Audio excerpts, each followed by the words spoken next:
Et bienvenue sur Dr Wrestling, c'est l'heure aujourd'hui, nouvelle petite tier list. Je sais que ce sujet de vidéo, ce concept vous plaît un petit peu, même si encore une fois la mode est passée depuis très longtemps. Et aujourd'hui on va donc s'intéresser aux plus grands catcheurs de l'histoire, qui sont les meilleurs catcheurs. Et je vais donc choisir moi-même, classer moi-même tous ces catcheurs qui seront proposés. Et comme d'habitude je vous laisserai me donner vos commentaires dans les avis, même si ça reste que mon propre avis. Et encore une fois, ce n'est pas la vérité absolue. Alors donc 5 catégories comme d'habitude maintenant avec les tier lists. Donc on a les GOAT, donc les meilleurs tout en haut, les Great, donc les très bons, Good but not great, donc voilà, les bons catcheurs quoi.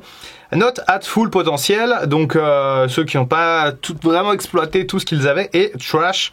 Eh bien, ça veut bien dire ce que ça veut dire la trash, ça veut dire les catcheurs qui sont nuls, mais j'en vois pas beaucoup comme ça d'office dans la liste. On commence, mes amis, avec Seth freaking Rollins, et Seth Rollins, je le mets directement dans Great. Que de bons matchs il nous a donné, Seth Rollins, il est incroyable, que ce soit au micro, techniquement parlant, il est très divertissant, c'est pour ça qu'il a une carrière si longue, je pense, à la WWE, c'est parce que vraiment, il est au top niveau, et il arrive à démontrer tout son potentiel, et ça fait extrêmement plaisir. Ah, je vois qu'on a un petit troll dans la liste. Alors encore une fois, je n'ai pas fait la liste moi-même, puisqu'on a le Great Khali qui apparaît, bien entendu. Great Khali, pauvre de lui, trash, hein, c'était l'un des pires catcheurs ever peut-être.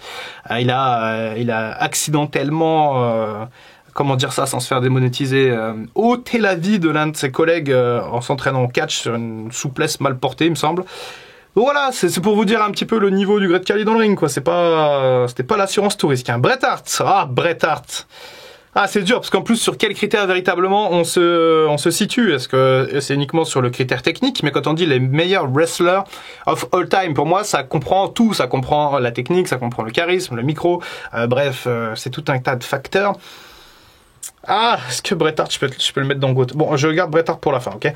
Triple H dans Great, effectivement également. Je le mets pas dans GOAT, Triple H.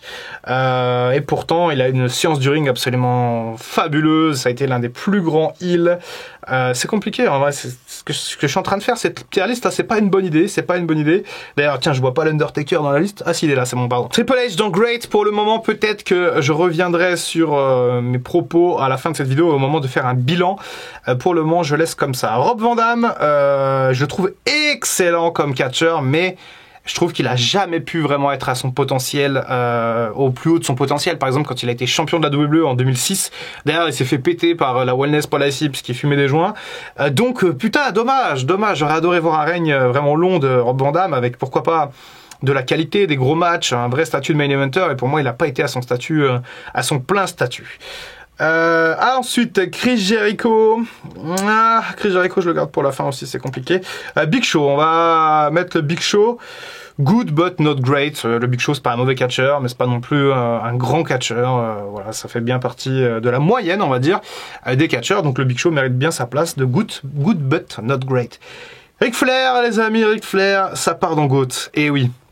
Ric Flair, c'est juste le meilleur heel de tous les temps. Il était incroyable, fabuleux. Regardez ces matchs des années 80, je vous en supplie. Contre Sting, contre Terry Funk, contre Kerry Von Erich. Bref, peut-être je suis un peu biaisé parce que j'adore Ric Flair. C'est l'un de mes catcheurs préférés. Mais pour moi, il avait vraiment un temps d'avance, Ric Flair, dans les années 80. Il comprenait vraiment comment faire marcher une foule, comment se faire détester. Ses promos étaient absolument géniales. Le mec vivait son personnage. Il le vivait, le Nature Boy, il le vivait. Il dépensait plus d'argent qu'il en recevait, juste pour qu'on voit que c'était vraiment le Nature Boy. Bon, peut-être qu'il aimait aussi un peu le luxe, mais pour moi, bien entendu, Ric Flair dans les GOAT, à n'en pas douter. Great, je vais mettre AJ Styles, qui pour moi est un excellent catcheur. Techniquement sur le ring, il est très bon. Au micro, un peu moins. Je trouve qu'il est quand même assez intéressant, mais il lui manque ce truc, par exemple, que Triple H avait au micro, mais je trouve que AJ Styles est, par exemple, plus technique que Triple H dans un ring. Donc, ça compense un petit peu, et Seth Rollins, ça a un peu les deux. Mais là où Triple H excelle au micro et AJ Styles excelle en technique, Seth Rollins, c'est un petit peu la nuance entre les deux. Donc, pour moi, je trouve que ce classement, pour l'instant, est assez logique. Kevin Nash. Good but not great. Non, je pense même pas qu'on pourrait parler de potentiel avec Kevin Nash parce qu'il a eu largement l'occasion de l'exposer, son potentiel, que ce soit à la WWE ou à la WCW ou encore après à la WWE ou même à la TNA si on va un peu plus loin. Mais voilà, c'est un bon catcheur Kevin Nash, mais c'est pas non plus l'un des meilleurs. Alberto Del Rio n'a pas été au bout de son potentiel, j'en suis persuadé. Lui est très bon, je pense, mais Ça n'a pas marché, je sais pas pourquoi, ça n'a pas fonctionné, ça aurait pu être un heel absolument incroyable, légendaire, je pense à la WWE, Alberto Del Rio, ça a été un bon heel, hein. Il a eu quelques règnes quand même de champion majeur, mais pour moi, il n'a pas explosé tout son potentiel en tant que champion. Allez dans les GOATs, mes amis, Stone Cold, Stone Cold. Stone Cold Steve Austin, c'est pareil, lui il a tout, tout, et pour moi il est au-dessus de Triple H, je trouve, dans quasiment tout en plus. Déjà, techniquement, c'est un super catcheur, Stone Cold Steve Austin, quand il commençait en Ringmaster et même à la WWE dans les années, à la ECW, pardon, dans les années 90. C'était vraiment un catcheur très technique, Stone Cold. Après, il a changé un peu de style, c'est devenu une espèce de brawler, mais Stone Cold était absolument incroyable. Et puis, que dire de ses promos, que dire de son attitude dans le ring.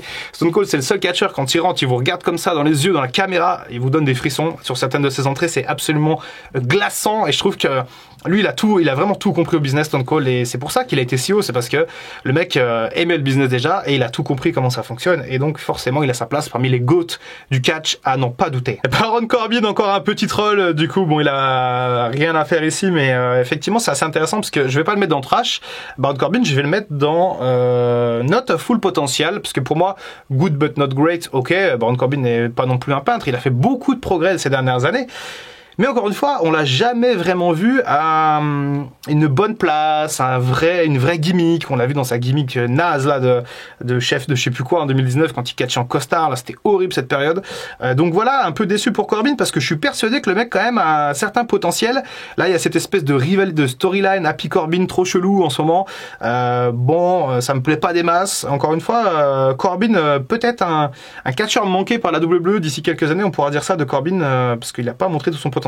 Ah, Hulk Hogan, c'est dur en vrai. Hulk Hogan, c'est dur, mais je vais le mettre dans GOAT. Alors, je le mets dans GOAT. Techniquement parlant, c'est pas la panacée. Hein. Hogan, c'était pas terrible. Hein. C'était vraiment un balai. Hein. Le mec était aussi svelte et agile qu'un balai brosse. Mais Hogan, quand même, c'est le catch. Hein. Hogan, c'est le catch. Il a marqué toute une génération. C'est lui qui a lancé WrestleMania. C'est lui qui a fait... Enfin, c'est McMahon qui a lancé le premier WrestleMania en 85. Mais Hogan, c'est celui qui a permis à WrestleMania de fonctionner, du coup. Et sans Hogan, pas de réussite de WrestleMania, sans doute. Et peut-être que si. Et surtout, pas d'ascension nationale et puis internationale comme ça. Donc Hogan, malgré tout, malgré le fait que sur le ring, ce soit pas dingue, je suis obligé de le mettre dans les GOAT. Je suis obligé de le mettre dans les GOAT parce qu'il a trop apporté au monde du catch. Il est carrément en tête une des plus grandes têtes d'affiche, une des plus grandes stars, et ça ne fait aucun doute. John Moxley, du coup, et là, je pense que ça va râler un petit peu dans les commentaires. J'avais fait la vidéo sous-estimé, surestimé, un épisode sur John Moxley. Et John Moxley, je vais le mettre dans Good but not great. Et oui, pour moi, John Moxley, il est très bon. Enfin, c'est un très bon catcheur. En fait, j'aimerais bien le mettre entre ces deux lignes-là, Moxley, parce que pour moi, il n'atteint pas le niveau de Rollins, Triple H et même Styles dans une certaine mesure. Styles quand même, Styles, Moxley. Ah, ça me fait douter, mais Moxley est pas spécial. En fait, il a pas vraiment de spécialité, un truc dans lequel il excelle. Je le trouve plutôt bon dans un peu tout, mais par exemple, ses promos ne nous font pas rêver à chaque fois. Son in-ring ne nous fait pas rêver. Son attitude est intéressante, son charisme. Moxley, ce qui le caractérise le plus, je trouve que c'est le charisme.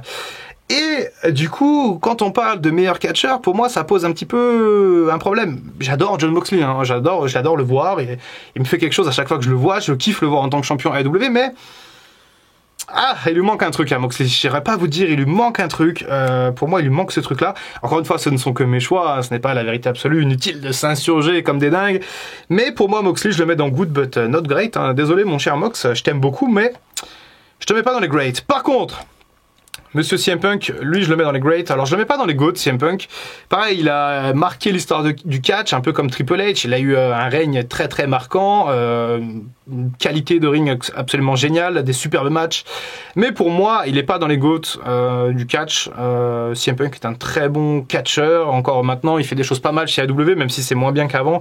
Forcément, du fait de l'âge qui passe et du temps qui coule. Mais en tout cas, bon, CM Punk dans les greats, je pense que c'est plutôt une bonne idée. Rey Mysterio, je vais le mettre dans good but not great.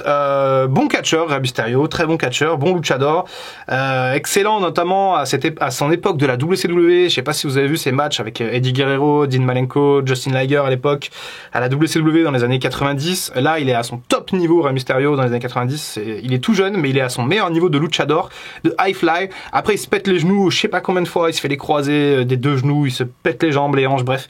Derrière, il peut plus catcher pareil à la WWE, il fait encore des moves un peu acrobatique, mais il peut plus catcher pareil. Et donc du coup, ça reste un bon catcheur, mais je peux pas le mettre dans les greats. Rey Mysterio, c'est pas possible. Allez, dans les greats, je vais mettre Monsieur The Rock, Dwayne Johnson, effectivement, énorme catcheur, énorme charisme, énorme aura, très très fort en promo. Il excelle en promo. Encore une fois, si vous regardez bien dans cette liste des greats, à chaque fois, il y a une compétence sur laquelle les catcheurs excellent à chaque fois. Et le Rock était très très bon en promo.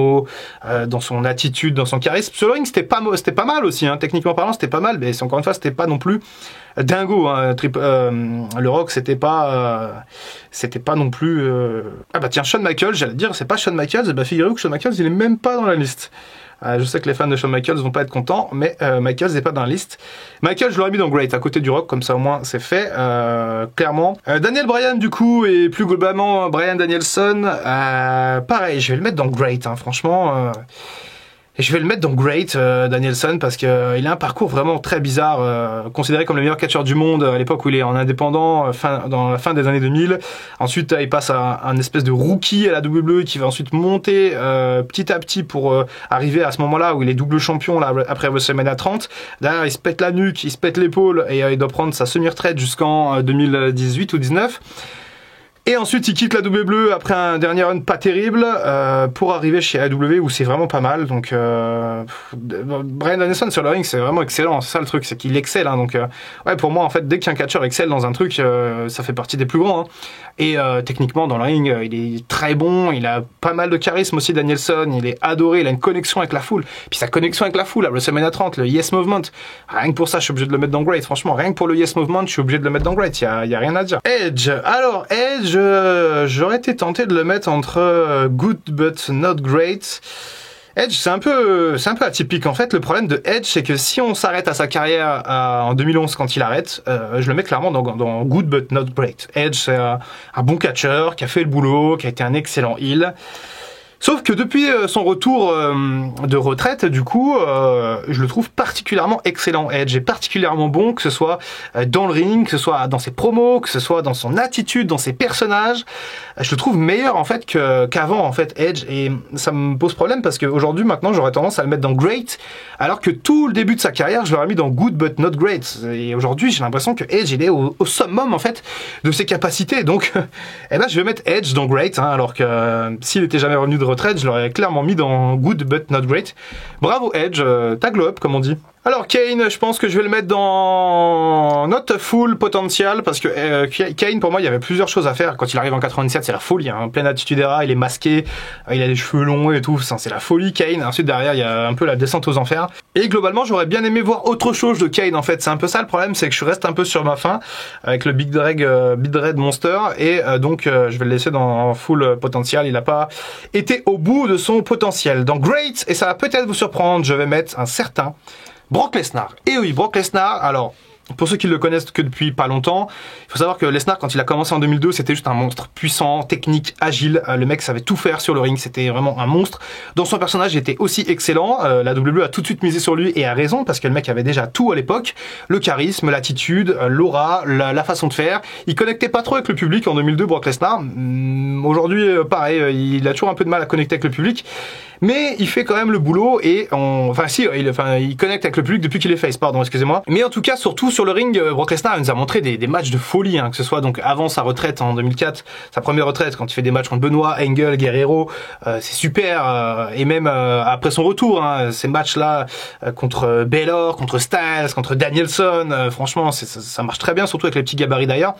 Avec les gros, c'est un peu plus compliqué, avec les gros poids lourds, c'est compliqué pour Lesnar, mais quand même Brock Lesnar Globalement, je suis obligé de le mettre dans Great. Je sais qu'il y a beaucoup de gens qui le détestent, qui beaucoup l'auraient mis dans Trash. Mais même si aujourd'hui il fait plus grand chose dans le ring, Brock Lesnar, ça reste un catcheur extrêmement talentueux. Et ça, c'est le problème, c'est qu'aujourd'hui il est sur la réserve. C'est l'inverse de Edge en fait. Edge a été moyen pendant des années avant de montrer tout son potentiel maintenant. Et Lesnar, c'est l'inverse. Il a démarré tambour battant.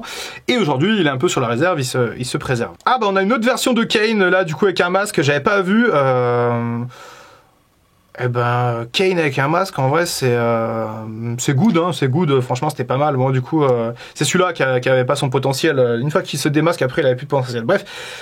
Ah, Kurt Angle, c'est compliqué parce que Kurt Angle, si je m'écoute, je le mets dans les GOAT. Mais en termes d'impact médiatique, tout ça, il a pas été du même niveau que Ric Flair, Austin et Hulk Hogan. C'est pas un personnage de la culture populaire, Kurt Angle. Donc rien que pour ça, vous voyez, il y a une différence entre les GOAT et les Great. Mais Kurt Angle, pour moi, c'est largement Great. Franchement, sur le ring, c'était incroyable. Franchement, cette technique, cette vitesse d'exécution de Kurt Angle, ses promos étaient aussi assez cool. À Kurt Angle, au début, bon, quand il démarre, c'est un peu compliqué, tiré par les cheveux. Mais après, derrière, il fait beaucoup de comedy wrestling, Kurt Angle, et ça marche plutôt bien. Quand il tourne heel aussi, ça se passe très bien. Après 2003-2004, Kurt Angle est un super catcheur et il mérite largement sa place dans les greats. Ah, ça va peut-être vous déchirer le cœur, mes amis, et moi aussi un petit peu parce que je l'adore. Mais Batista, je le mets dans good but not great. Et oui, Batista pour moi, ça fait partie de ces mecs qui ont été très bons, mais ça fait pas partie des plus grands catcheurs de l'histoire, clairement pas. Peut-être qu'avec une carrière un peu plus longue pour Batista, ça aurait été peut-être mieux, parce que Batista il démarre en 2002, il s'arrête en 2010, il fait quand même 7-8 ans. Ouais, ça reste quand même une carrière assez raisonnable. Il a souvent été champion, notamment champion du monde poids lourd à la fin de sa carrière, champion de la WWE. Mais pour moi, voilà, Batista, dommage. Il a pas grand chose dans les greats, mais il l'est pas. Ah, Roddy Piper, c'est compliqué. En plus, je pense qu'il y a pas mal d'entre vous qui le connaissent pas. Roddy Piper, c'était un excellent catcheur, un superbe heel. Jamais été champion de la WWE. Je vais le mettre pareil dans Good but Great. Ce qui lui manque à Roddy Piper, c'est vraiment un règne de champion en heel. Il a jamais eu ça et franchement, c'est tellement dommage. Avec un gros règne, par exemple, et une grosse rivalité contre Hogan à WrestleMania, dans un des WrestleMania des années 80, hop, je pense qu'il décale en Great. Mais malheureusement, notre cher Roddy Piper, on va le laisser en Good pour le moment. Allez, un autre GOAT, Monsieur Undertaker. C'est impossible de pas le mettre dans les GOAT, l'Undertaker. 30 ans de carrière, sa streak de WrestleMania, cette aura, ce charisme. La dernière fois, il y a un combattant UFC, je l'adore, en plus il est champion, j'ai oublié son nom, qui est carrément rentré avec le thème de l'Undertaker, avec l'urne. Bref, l'Undertaker, il est rentré dans la culture populaire aussi, et largement en fait, et surtout maintenant d'ailleurs. Des 4 qui sont dans les GOAT, Ric Flair quand même aussi, il y a pas mal de rappeurs qui citent Ric Flair souvent dans leurs titres aux États-Unis, mais des 4, c'est l'Undertaker peut-être qui est encore aujourd'hui plus dans l'impact de la culture populaire. Et l'Undertaker, quelle carrière, je suis obligé de le mettre dans les GOAT, à n'en pas douter. Chris Jericho. Alors Chris Jericho, c'est compliqué, on dit souvent le GOAT, Chris Jericho, mais pour moi c'est great, j'adore Chris Jericho, il fait partie de mes 5 catcheurs préférés, aucun doute là-dessus. Mais ce cher Chris Jericho, il a eu une excellente carrière, il est notamment excellent en micro, il est très bon dans le ring aussi, il catch toujours à 51 ans, bref, c'est une carrière extrêmement belle pour Chris Jericho. Je le mets dans Great, je pense que voilà, il a pas fait ce truc en plus qui permettrait de le mettre dans les GOAT. Pour moi, Chris Jericho en Great, c'est plutôt une bonne idée. Et d'ailleurs, je vais mettre également Bret Hart dans les Great. Maintenant, j'y vois plus clair un peu dans mon classement. Bret Hart, l'un des plus grands, hein. De toute façon, c'est le great, the great where it be. Enfin bref, j'ai perdu, j'ai oublié ce que c'est que la phrase de Bret Hart. The best will be, the best. Ouais, bref, vous m'avez compris, je vais éviter de me ridiculiser en foirant la réplique de Bret Hart. Bret Hart, donc Great, pour moi, ça fait aucun doute. Super catcheur, Bret Hart, il mérite largement sa place dans ce petit classement. Mick Foley, je vais le mettre dans Not Fully Potential. Alors, Mankind, Cactus Jack, Jude Love, Mick Foley, du coup. C'était plutôt pas mal, mais je pense qu'on aurait pu aller plus loin avec Foley. En vrai, je pense qu'on aurait pu faire plus de folie. Petit jeu de mots. Non, mais c'était très bien à l'époque de Mankind, mais son catch était tellement dur à Foley qu'il a pas catché longtemps finalement. Il supportait plus. Enfin, il avait mal partout. Il est complètement explosé, Foley. Donc voilà, dommage, on aurait pu peut-être l'avoir à un meilleur potentiel. Allez les great également avec Monsieur Randy Orton. Excellent catcheur, franchement, il n'y a pas à dire. Excellent catcheur, Orton, 14 ou 15 fois champion de la WWE, je sais plus, une carrière extrêmement longue, un super catcheur, superbe heel. il mérite sa place dans les greats. De toute façon, s'il y a Edge, s'il y a Styles, il y a peut-être Orton. Styles, plus le temps passe et plus je me dis peut-être dans les good, c'est peut-être... On verra à la fin, Attendez, je réfléchis un instant, je vous reprends. One eternity later. Eh bien, j'ai réfléchi quelques minutes du coup sur le cas AJ Styles, c'est mon côté un peu perfectionniste.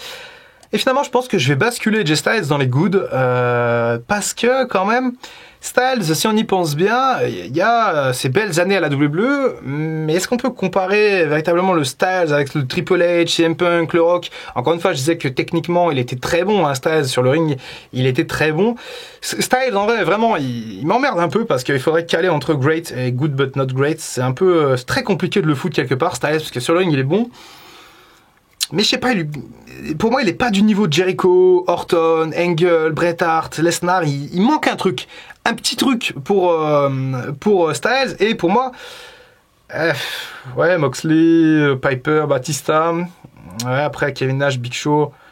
Ouais, ça peut peut-être. Alors, on va faire ça. On va mettre Styles dans les good but not great et on va basculer Big Show dans notre full potentiel parce que Big Show pour moi effectivement c'est un peu comme Mick Foley, il n'a pas été vraiment au bout du chemin. Big Show, il a manqué des trucs, des opportunités, on n'a pas assez cru en lui, on l'a pas bien écrit parfois, il a tourné comme une girouette je sais pas combien de fois, donc Big Show on va le déplacer en note full potentiel et on va mettre Styles en good et on va laisser Orton en great pour le moment. Et il nous reste mes amis John Cena que j'ai gardé pour la fin parce que j'ai hésité longuement également pour lui.